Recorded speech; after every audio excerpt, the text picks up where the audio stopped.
TikTok မှာအရန်ကို trend ဖြစ်ပြီးခေတ်စားနေတဲ့ကိုယ့်ရဲ့ TikTok profile လေးကိုအခုလိုမျိုးအမွှေးပွားပွားနဲ့ fluffy ပုံလေးဖြစ်အောင်ပြောင်းတဲ့နည်းလေးကိုကျွန်တော်နဲ့အတူတူသွားကြည့်လိုက်ရအောင်เนาะဗျ Play Store ကိုသွားပြီးသွားလို့ရှိရင်เนาะဒီ Hyped Photo Editor AI ART ဆိုတဲ့ဒီ application လေးကိုသွားပြီးတော့ download ဆွဲလိုက်เนาะဗျဆွဲပြီးသွားလို့ရှိရင်ကျွန်တော်တို့ open ကိုတစ်ချက်နှိပ်လိုက်ပါဗျနှိပ်ပြီးသွားလို့ရှိရင်ကျွန်တော်တို့ဒီနေရာမှာ allow ကိုတစ်ချက်နှိပ်လိုက်ပါဗျ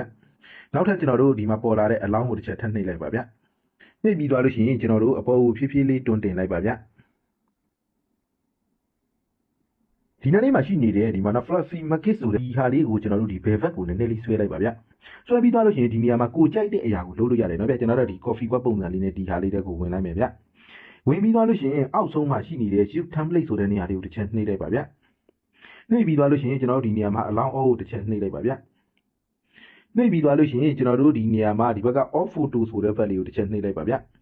နှိပ်ပြီးသွားလို့ရှိရင်ဒီနေရာမှာကျွန်တော်တို့ရဲ့ profile ပုံလေးကိုတစ်ချက်နှိပ်ထည့်လိုက်ပါဗျထည့်ပြီးသွားလို့ရှိရင်ဒီမှာပေါ်လာတဲ့ confine ကိုတစ်ချက်နှိပ်လိုက်ပါဗျနှိပ်ပြီးသွားလို့ရှိရင်ဒီနေရာမှာလုံတီးနေရာလေးမှာတရားခိုင်နှုန်းပြည့်တဲ့အထိစောင့်ရမယ်เนาะဗျခဏလေးစောင့်ပေးလိုက်ပါဗျ